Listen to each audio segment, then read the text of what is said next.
One. Hey guys, don't forget to follow us on Twitter at the A Show Podcast. We reply to absolutely everyone. We also upload the same episodes to Apple, Spotify, and YouTube. Please don't forget, if you like the podcast, to give us a 5-star rating on Apple. What's up, guys? Welcome to the podcast. So, we are here for one thing, and that is to discuss WrestleMania 36. Boom, boom. So, overall, before we break it down, how did you like it? How did you like the two nights? I could do without the two nights, especially because I feel like the first night was tiered to be the weaker night. Exactly. So, I kind of felt like, I don't know, I wasn't going to miss the second night, but after the first night, I was kind of like, it's not as important. It's not. See, the way they had it on paper, I was like, they split it up really good on paper. Right. But the execution, the second night, to me, was way better. Way better. So, yeah, the intro I did love. It was very dramatic with the... See, if the Corona wasn't going on and they would have had the regular venue... I think it would have been dope. It would have been amazing. I really wish... And if anybody has seen a photo of what the set was supposed to look like... Is there a photo send it to Twitter. I don't know. But it's surely, right? Like, surely somebody had to draw it up and be like, this is what we're going for. Probably. Right. I'd love to see it. But yeah, super big bummer that we missed out on that. But I mean, at least we're not like Vince McMahon and lost out on all the money that you spent on the setup. But I do know in a couple of years, I think Tampa is in the running to host again. So maybe they can make up for lost. By the way, I just want to get this out of the way. Gronk and Mojo, I could have done way without. Yeah, we talked about this a few weeks ago. I don't know who Gronk registers with. Maybe fans of the Patriots or people that love obnoxious humans. Yeah. I don't know. But, like, for me, yeah, like, if that's your style, I guess cool. But it didn't work for me. I could have done without any of that. He wasn't even really on except Sunday. He won the 24/7 title. Off of his boy. Yeah. After jumping off of a banister. I'm good without Gronk. Is he going to be on Raw? Like... He's the champion. He's got to be. Oh. Yeah, we're stuck with his ass now. He's like signed. I don't know what kind of deal they have with him, but right. He's got more dates to come for sure. Oh, man. Yep.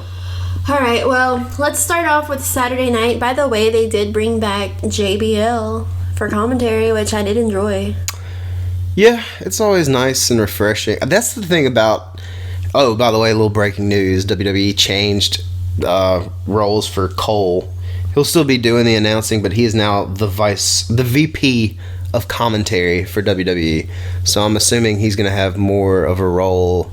What does that even mean? I guess he's all the commentators' bosses now. Well, yeah, I figured that was just like a given because he's been there for so long. They finally, I guess, gave him the title. The title? Yeah. So, but yeah, having JBL there was pretty dope. No Corey Graves, which... I didn't mind that. Yeah, he was on the pre-show, which I guess that was a taping conflict maybe. But...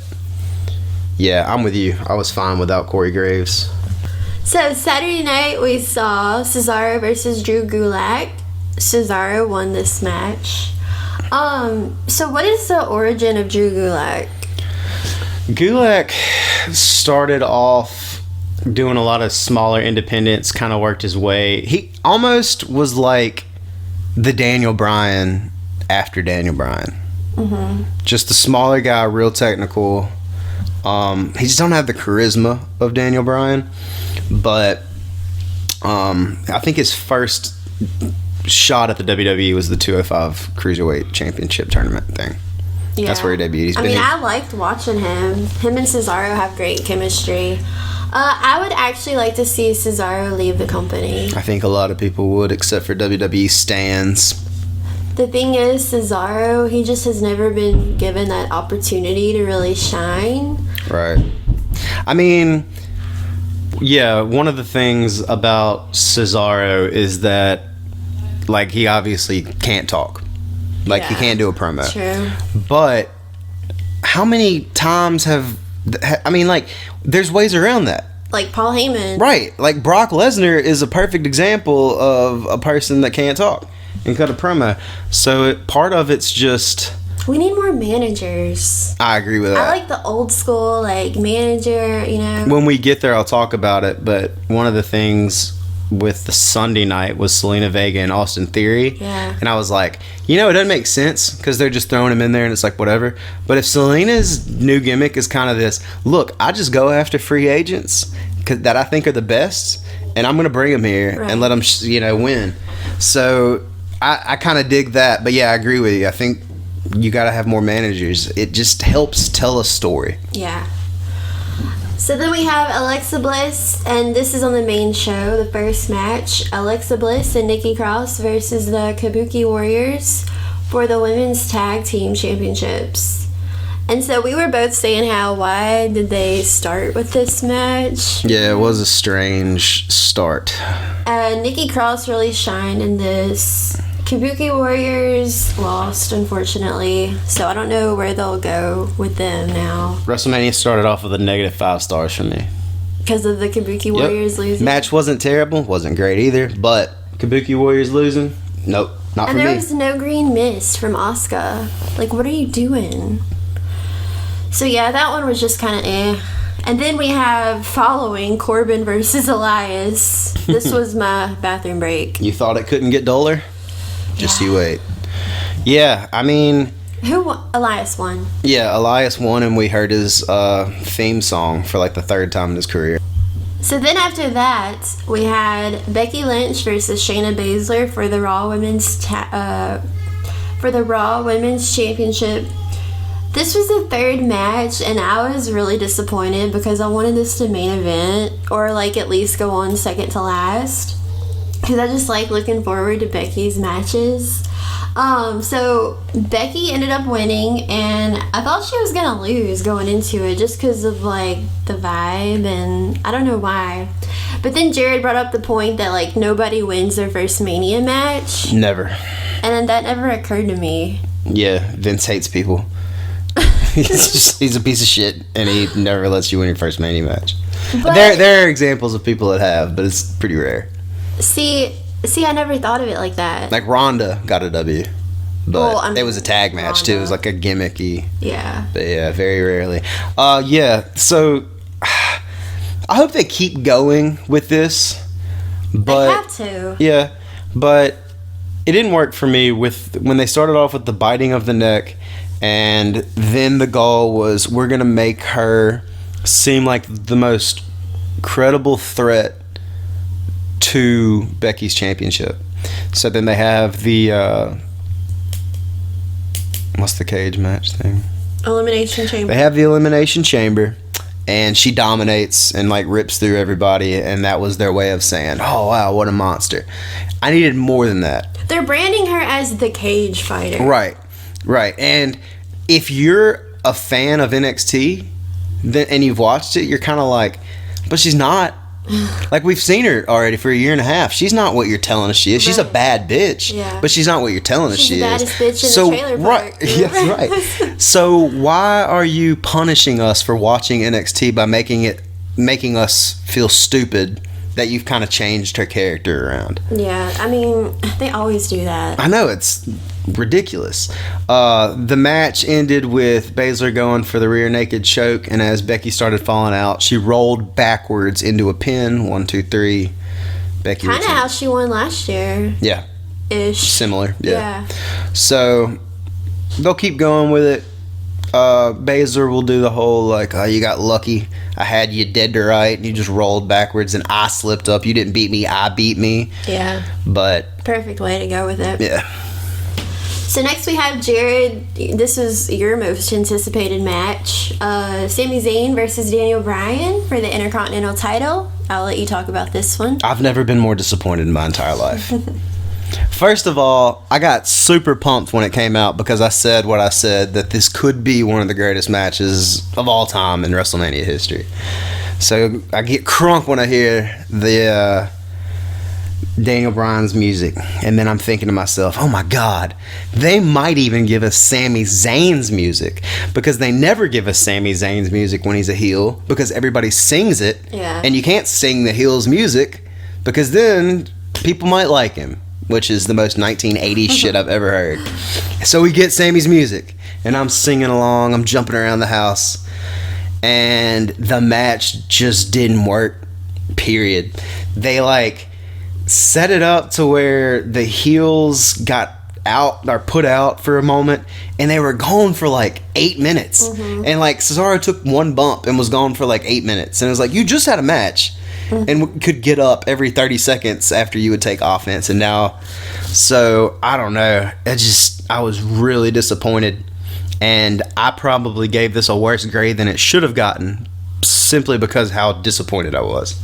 Yeah, they definitely could do better. It just... Easily. Oh, yeah.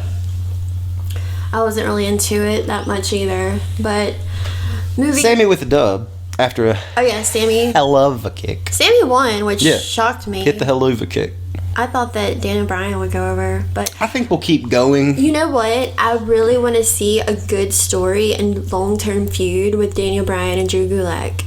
Yeah, I'm fine with that. That would be amazing. They can even add a third person that makes sense. The story is there. Yeah. And it's really easy to write. They'll mess it up. Yeah.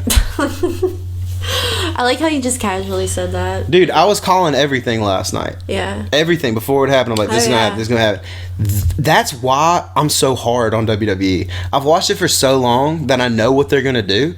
And when they do it, I'm like, why did you do it that way? Why? Yeah, so moving on to the triple threat match for the SmackDown Tag Team Championships. Yeah, that was a real thing. So this was between Kofi Kingston, John Morrison, and one of the Usos. Was it Jimmy or Jay? It started with the J. So, didn't you say there was some heat, maybe, between The Miz and one of the Usos? The story is that the reason The Miz was not in this match was because he was sick for the last SmackDown tapings, which was about the time when they taped Mania. And one of the Usos may have got hot by basically saying, if you're sick, why are you here? Because Roman Reigns is here. And he's, on the at risk. Yeah. So I don't know how far it got, other than there was some heat. And so basically, it got out that there was heat. That is why there was just a triple threat. Correct. That's why The Miz wasn't there. So this was a really good match to me. I liked it. Yeah, I mean, this and Kevin Owens versus Rollins was the saving grace of the night. But all three of these guys have had better ladder matches. Well, yeah, I mean... So, to sit here and praise it and say it was better than it was, I'm not going to do that. It was the best match of the night. It might be one of the better matches of the whole Mania, but, I mean, it wasn't the best ladder match you've ever seen in your life. I've seen better ladder matches on Raw. So, yeah, night one didn't do it for me, and this was the saving grace. There was some cool moments, decent match, and all three of them, especially Kofi, man, he just goes out there and just works his ass off, and he gives it his all. Part of me feels like the better matches was just where more things were going on than one-on-one, because it gave you more things to pay attention to. Mm-hmm. The example I'd give was Otis and Dolph. Right? So not a great match, right? No, but there was a lot to look at. Yeah. Sonya was getting involved. Mandy came out. There was other things to look at other than the two people in the ring. That's why I feel like this ladder match was so refreshing. We just got done with the tag match, which was some one-on-ones and everything, and now it was finally there's stuff going on. Right. So Morrison retained, which I wanted Kofi to win. I didn't like that either, because in other ladder matches, the team that pulls the gold thing off is the winner. But this year, because of the end of the match, they pulled it off, and then Morrison grabbed the belts and fell backwards. Which was a cool ending. It was, but you changed the rule just for the ending. Yeah. So, well, there you go. WWE, man. Wrestling. So next we have, I feel like this was probably the match of the night, Kevin Owens versus Seth Rollins. And, I mean, this match has been long. This feud has been going on for forever. I feel like they've been feuding for so long. How did you like Seth's entrance? Loved it. And I I did too. really wish I could have seen what that would have looked like in a stadium. I know. Yeah.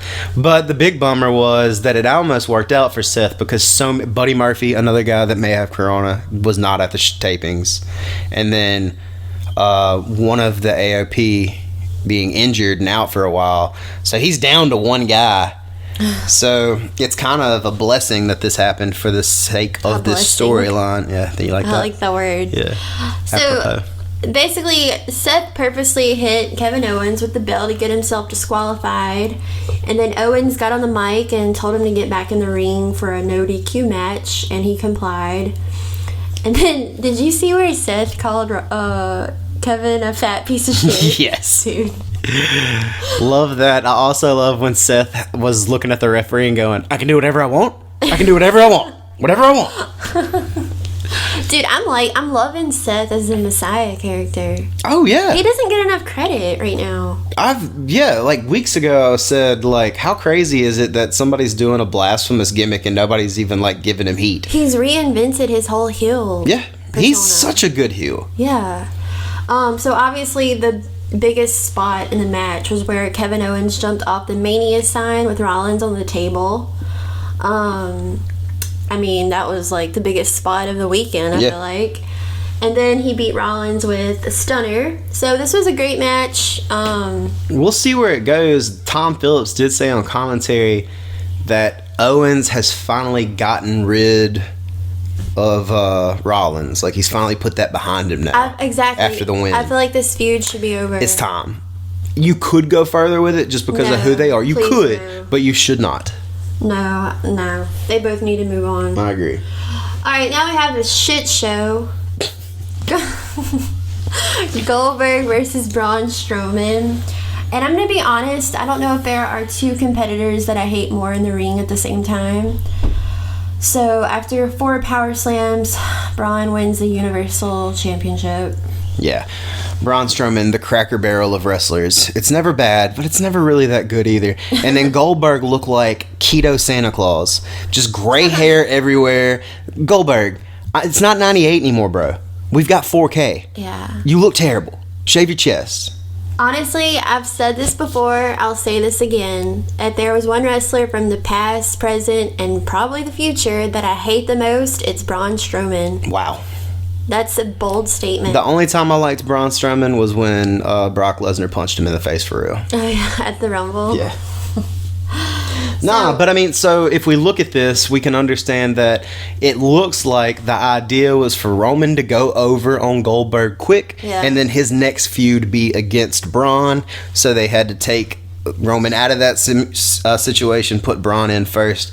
I would look for Braun to turn heel, but we've had Braun and Roman. I don't know if you remember it because it really wasn't that great. Remember it. They had a big Raw feud. I remember one of the big payoffs was that Roman was getting stretchered out and Braun grabbed him and threw him off of a ramp while he was still tied to the stretcher. When was this?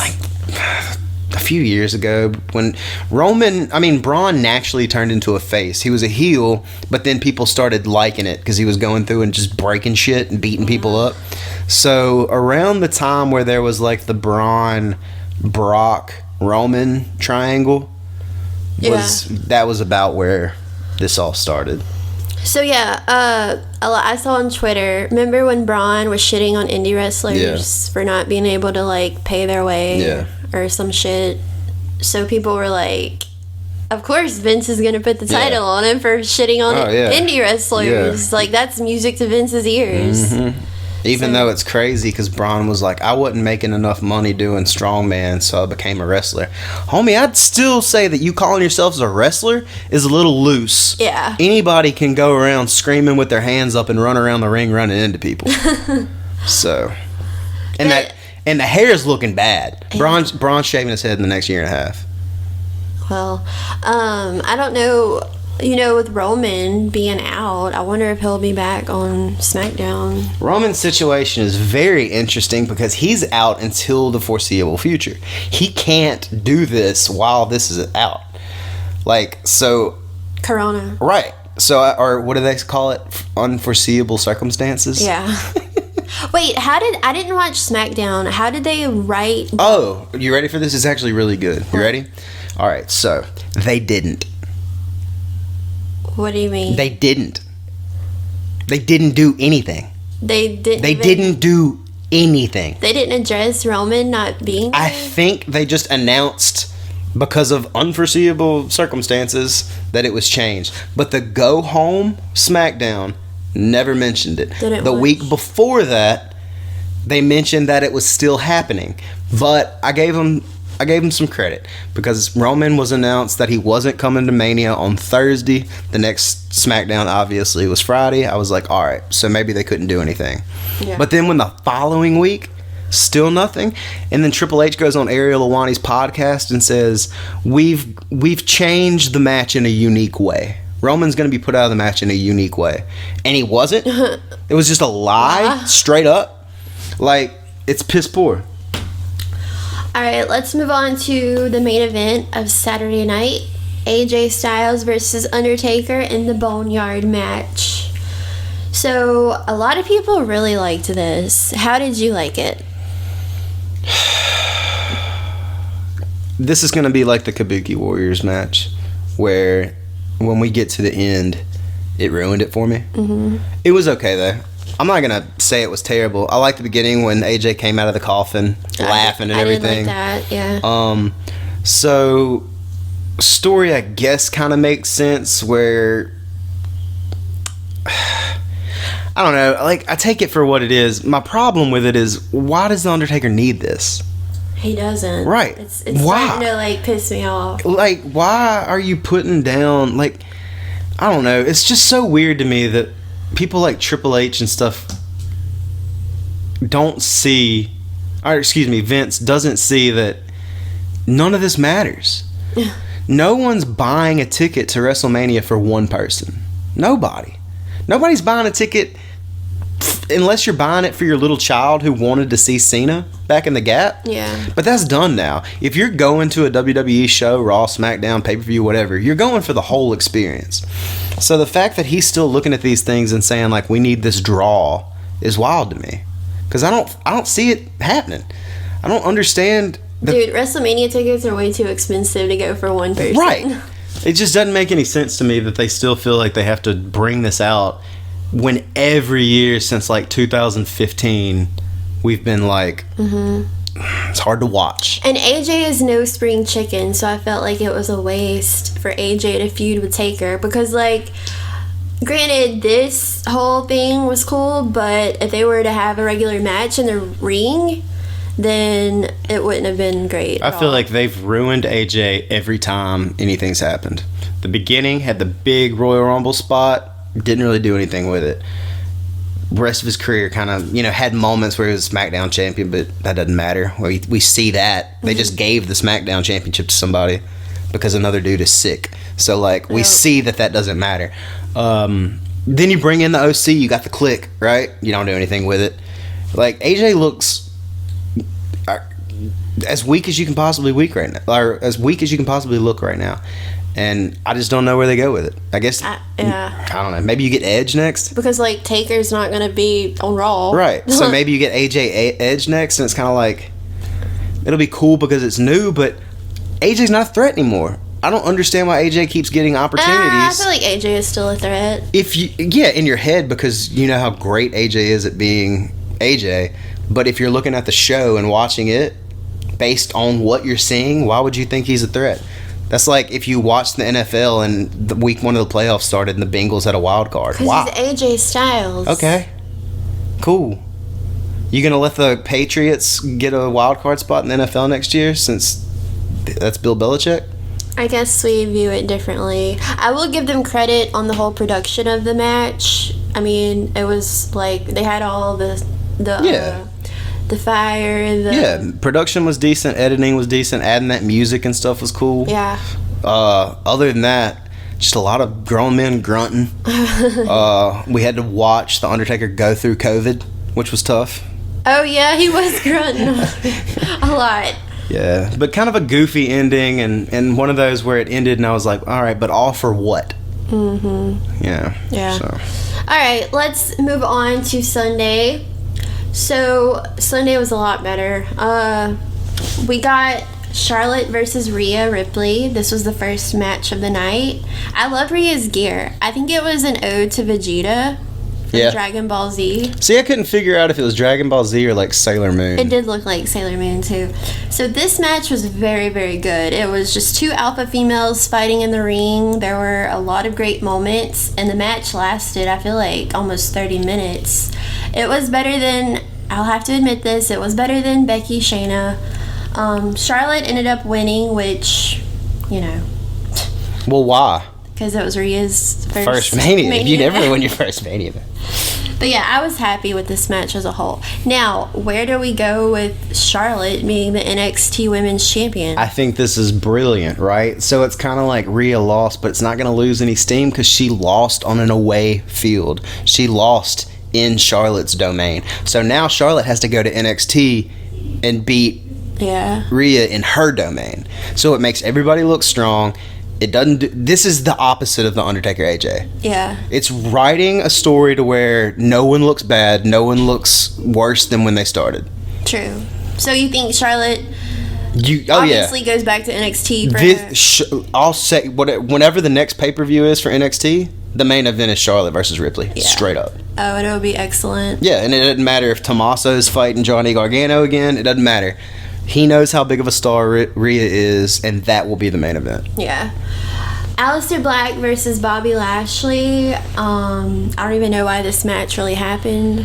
I don't either, and it was really dumb, and I still don't understand the ending. Bobby was about to go for the Dominator. Lana gets up on the ring and says, "Do the spear!" So he gets back, and he does a spear, and Aleister Black kicks him in the head and knocks him out. So it's Lana's fault. What? Bobby in pants. I like it. I liked it. Bobby looked like a damn Terminator out there in those pants. So yeah, not much to really say about that one. I mean, unless you're an Aleister fan, he got a win on Mania. That's dope. That's very true. Yeah. Moving on to one of the better storylines that has been built, Dolph Ziggler versus Otis. So Ziggler had Sonya Deville accompany him to the ring, and then we knew, obviously, Mandy was going to come out, but we didn't know, was Mandy going to turn you didn't know what was going to happen. At this point, Mandy has shown you that although she thinks Otis is sweet, she doesn't really think about anything other than friendship with him. She's romantically involved with Dolph, and now she just found out that her best friend has sabotaged all of this, and we don't even necessarily know why yet. So, simple writing, right? But there's a story, and you can follow it, and you can see it. I felt like whenever I was watching Mania, and we were watching it with my valet, yesterday on Saturday, she watched it, and she goes, "This is unwatchable shit." Mm-hmm. And I couldn't disagree with her. And then she watched this match, which wasn't even a great match, nothing fancy, and she was like, "But I can watch that because there's a story and I understand it and I can anticipate one thing and see which way it goes." So I loved it. So good for Odie. Mandy came and slapped Sonya and then low blowed Dolph, and Otis got the win. And Otis carried her out, and they shared a little kiss. Oh man! So, and did you notice how tight Mandy's lips were when she kissed him? No. Shut up. It was locked down, bro. She's like, "I ain't getting no corona." Tight little butthole. Alright, let's talk about the last man standing with Randy Orton versus Edge. So, one of the more anticipated matches. But, this match was great, but it was kind of like all over the place, literally. I feel like it kind of went on way too long. Yeah. It just kind of started dragging. Yeah, it's kind of, I don't know. I was very hyped that Edge is back. I thought that Orton and Edge was perfect. We've been talking about that for 3 months. Mm-hmm. We said it right after Rumble. It was like, that's your main event, or that's got to be a big match at Mania. Yeah, before the RKO even happened, we knew like that's happening. So when you say it dragged and it went all over the place, Right, like it literally did. So when they're in the gym, they were like, all right, so now we're going to use the things that are in the gym for our advantage. Like Orton pushed a sled into the wall where Edge was, and Edge somehow got on these monkey bars and thrusted his cock right at Randy Orton's face while he was sitting in a chair for some strange move.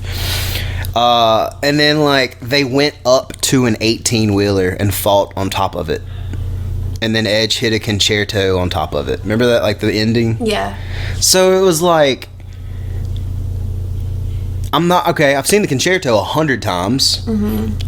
Is it a bigger deal because you did it high? I don't know if I'm being fair though, because we were drinking, so at this point I was a little tipsy. I'm just saying, like the one part where Orton was on the steel table and Edge jumps a foot and a half up to land, like hang on a cage, and then fall 1 foot down. He sold that fall. Right. So it was like, I get it. You're like using your surroundings. You're using everything you can, but the things just don't look good. Like to me, when he fell and did that elbow, I was like, that was the stupidest thing I've ever seen. You know, I'm just gonna have to rewatch it, to be honest with you. I feel like I don't know if I'm being fair enough to it. Yeah. I really like the beginning with the Orton cameraman thing. Mm-hmm. But I will say, I feel like they did a disservice by not having Orton and Orton and Edge talking shit the whole time. Yeah. Like Orton saying, like, this is for your own good. Why don't you understand this? And Edge... Weren't they? Kinda. And for the most part, it was Tom Phillips and a lot of just Randy... grunting and Edge holding his neck. Tom Phillips does not do it for me. Yeah. At all. You don't like many announcers anyway. I don't. What does he say? Excalibur from AEW just makes you gag? Yeah. Like, what even is that? I don't know. A human being talks and you just want to throw up? Yeah. It's terrible. It's weird. I don't get know. nauseous. I don't know if that's a problem from him or you. Maybe me. Yeah. But yeah, I mean, these two are vets. They know what they're doing. Yeah, I'm definitely not going to say... I don't want to shit on it. I don't either. I don't want to say it was bad. But to me, I just felt like at the end of this match, I was like, you could have just had a regular match and I'd have been fine with it. Yeah. You didn't do anything extra to, Right. But I also get the last man standing concept, why Orton and Edge both would want to have that match. Orton doesn't want Edge to return. Edge is furious at what Orton's done. So I get it. It just wasn't... The things that they put off as violence were not violent to me. Mm-hmm. There was nothing violent about Edge swinging on a monkey bar and kicking and, like, falling from 1 foot. And then them being like, oh, they're on this 18. Look how tall. Look how high up they are. Mm-hmm. And then it's like, all right, are they getting elevation sickness? Because they're not using it. They're not doing anything with being high up. So, it just didn't do anything for me. But I love that Edge is back. Oh, but a lot of that, this is a me problem. I don't love Randy Orton. Never really have loved Orton matches. Right. So, part of it's me. Alright, next we had the Raw Tag Team Championships with Austin Theory and Angel Garza versus the Street Profits. So the Street Profits won. Do you really want to talk about the match or the aftermath? I think I kind of said everything I want to say. I like that Selena brought in Austin Theory. Yeah. And that it kind of goes off of this. Well, damn, she's brought in Austin Theory and Angel Garza. She's already got Andrade, our Corona victim. So it's like, I like her as a manager if they keep kind of doing this. Like, and even if Austin Theory doesn't work and they don't want him at the main roster, they should fire him on Raw. They're interchangeable. That's what I'm saying. Like, it's so interchangeable that you should just say, instead of just never seeing Austin Theory again, make it a big deal and then let her bring in somebody else or not. And then in the future, when Austin Theory is ready, you've already got a storyline. Or even like Humberto could turn heel and join Zelina. Yeah, perfect. Like, do that. Yeah. Turn Humberto heel. He replaces Austin Theory. And then in a year when Austin Theory's ready, you already got 3 guys you can work with for a storyline. Yep. So after the match, what happened? Selena hit her Hurricane Rana on Montez? I think so. Yeah, it was. And was going to like slap him. Going to slap him, and Bianca Belair makes the save. Yeah, that was cool because, like, if you guys don't know, Bianca Belair and Montez are married in real life. So she came out to save her man, and then I'm glad that Bianca got that little moment. If you also don't know, if you are on camera at all for WrestleMania, you get a bonus check. So I'm glad Bianca got that bonus check. Oh. You ain't never heard of the pay-per-view paydays? I mean, not really. Oh yeah, if you're on the pay-per-view, you get paid. So whoever the Druids were, even for doing that. Yeah, whoever the Druids were for AJ and Undertaker, they were probably wrestlers. Yeah. That were just getting their pay-per-view check. True. All right, let's talk about the women's five-way with Bayley, Sasha, Lacey Evans, Naomi, and Nia Jax. No, Tamina Snuka. Oh. Same thing. I think. So, have you ever seen them in the same place at the same time? So this match, I mean, I went into it thinking that, at the end, it would be Sasha and Bayley. But I guess that was kind of too predictable and too soon. So Sasha gets eliminated by Lacey Evans. And then, after a little bit of a miscommunication from Bayley. Right. And then Bayley was holding Evans, and then Evans reversed something and then hit Sasha with the women's right from the whole altercation. Yeah, I like watching Lacey Evans. I think she's really good. I hope Lacey Evans figures this out. So when she's a heel and face, she changes characters, which obviously, you're taught that you should do that. Heels and face act differently. She should always act heel. And when she gets cheered, she just gets cheered in his face. Or you write that the bad guy is worse. Because I think when she's heel, she's money. And when she's face, she's a little corny. Well, but you could, like I said, you can be a face and do heel things. You just have to make sure whoever you're wrestling in your program with that time is doing more heelish things. I honestly enjoy watching her both as a heel and a face, but I just feel like her promo works better as a heel. Yeah. Because as a face, it's just, I'm a mom. I was in the army. Yeah. I'm a Southern belle. And, that's not good enough anymore. I mean, I guess. So she's basically Bobby Lashley. I was in the army. I'm a dad. Here's my sisters. They used to beat me up. Remember that? Yeah, let's not go there. So Bayley ends up winning, so I'm honestly thinking that Bayley wins with help from Sasha Banks. Help. So the main three, when they left, you were thinking what's going to happen. You didn't get Sasha versus Bayley one-on-one at the end, and you were wondering if Bayley could take the W by herself, but then Sasha comes back, helps her get the win, and the role models remain friends. Don't worry. They're still buddies. But they're gonna have it out at SummerSlam. That's what y'all say. You don't think? No, they're best friends, Ashley. They love each other. They're not going to give you a match just because you want it. They will. They're best friends. SummerSlam. Let's move on to Cena versus The Fiend. Now, how did you like this? I wasn't nearly high enough. I don't know what kind of trip I should have taken to understand what was happening there. So it wasn't a match. It wasn't wrestling. Basically like an ode to Cena's whole career. It really was. It was like a this is your life kind of deal. Yeah. I'd have to watch it again. I really want to watch it again and get into what the thought process was behind things. There was a time when Bray was Eric Bischoff, and I was like, are they saying that Cena is like Hogan? That's what I was and thinking. That he was just worried about himself? Yeah. And then kudos to Cena for playing along with everything. Yeah. It kind of was, even though it was like a homage to him, it was almost kind of getting some heat on him. And he just was like, yeah, I'm game for whatever. I want to rewatch it. It's one of those matches where you rewatch and you can pick up on something new every time. That's the thing. It wasn't a match. And I don't know what it was, but I liked it. I liked it too. And it was completely different from everything that I've seen. And I'm just saying, man, if Bray's got ideas like this, quit holding him back. Right. Do it.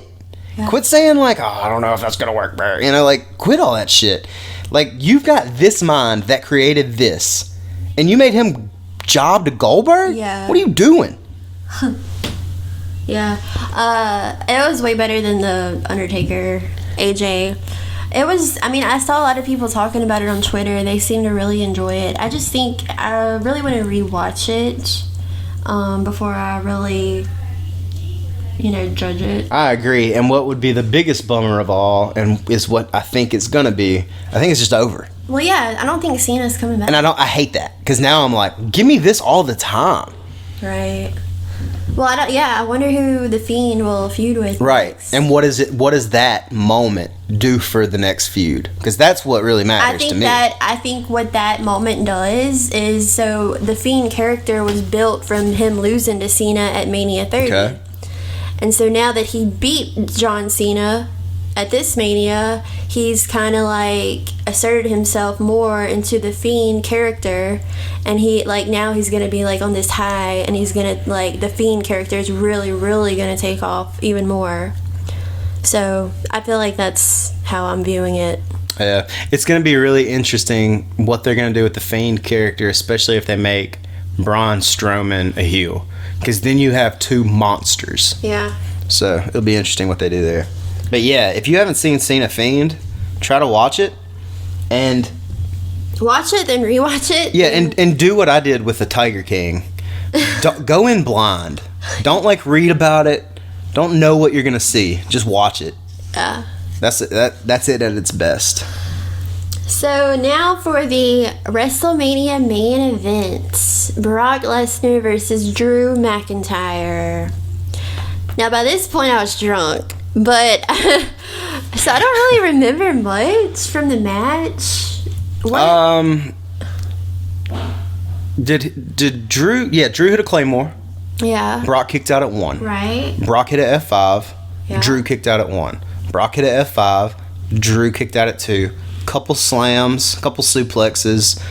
Drew hit a Claymore, and instead of pinning him, he got up for another Claymore, hit it while Brock was on his knees, got the 1, 2, 3. About 4 minutes total. But I mean, exactly what a Brock match is. And I asked you this question: do you like Brock matches? Do you like knowing that they're only going to be 4 minutes, but they're going to be super explosive, and you really don't know who's going to get the final finisher in? It works. Yeah. Yeah. So it was fine, and dude, Drew looked like a beast. Brock sold for him for 45 minutes. I think he was just laying in the ring, like a total stud. I'm bummed that this didn't happen in front of a lot of people for Drew McIntyre, but I did think it was a cool moment where he was just breaking the fifth wall and thanking the crowd. Drew deserves this freaking moment with the whole crowd, man. I was so glad he won. I'm glad he's the champion. I just wish it could have been what it was supposed to be. So, all in all, I'm really glad that this is probably selfish. I'm glad that they didn't cancel Mania. I still think the correct move would have been to postpone Mania. Correct. Now, I hope that they use this story. I would love for WWE to have a huge SummerSlam this year. Really put some oomph into it. I feel like there's no other choice. Right. You gotta go super big. And I would be very happy if that happened. Yeah. So maybe it's not all for naught. Maybe this is now the road to WrestleMania took a detour, and now we're on the fucking interstate to SummerSlam, and hopefully it's huge. Now, what I don't want is for them to just say, oh, let's just go to Saudi Arabia again and have a huge super show and da-da-da-da-da. I don't see that happening, though, with everything going on. Is Money in the Bank happening? They advertised it last night. They advertised a date and a venue. So, now that can change. The venue ain't happening. Well, they advertised. It ain't happening. So we'll see. If it happens, it'll be from the Performance Center. Probably right. Now, who do you want Drew to feud with? That's an interesting question because of everything that's just happened, right? Right. So you can't do Rollins. He looks weak. Owens, but no, Drew's a face. Right, you can't do that. You can't do AJ because he looks weak. You can't do Orton because he looks weak. Does that ever matter, though? Because if that's the case, then they're telling you who's going to win and why watch, because they're not going to give you a good story. They've basically already told you with that we're doing this for something else later. But I feel like after Mania and like during the summer lately, like the shows have gone to shit. Well, keep in mind, tonight's supposed to be the second biggest night in wrestling. Right. It's the Raw after Mania. So anything could have happened. And now we don't know what's going to happen. I know. So it's kind of a game changer. This is, you know, you just finished a book and now you're opening up a new one. And instead, now we're kind of just, we flip the pages and nothing's written yet. Mm-hmm. So it's going to be interesting. Yeah, it'll be very interesting to see the direction that they go. But yeah, that wraps up 2 nights of WrestleMania. Yeah, and I will say with the rest of this coronavirus going, WWE with some of these matches and the way they handle things showed that they can take advantage of the situation and make good content. Yeah. So please just do that more often. Yeah.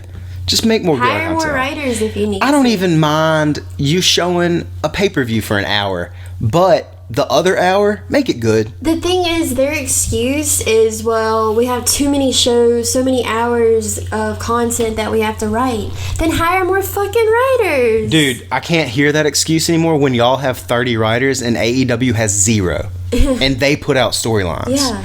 Apparently, even if that's the case, even if you're like, yeah, we can't do it, we have all these writers, then fire all of those writers and get new ones in. Because they're not doing a good job. No. So try something else.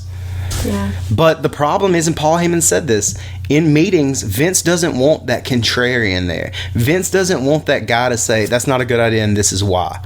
Vince just wants people to eat his ideas, build around it, and then come back to him to see if they have a better idea of what he wants. That's the problem. It's absolutely a problem. He can't be told he's wrong.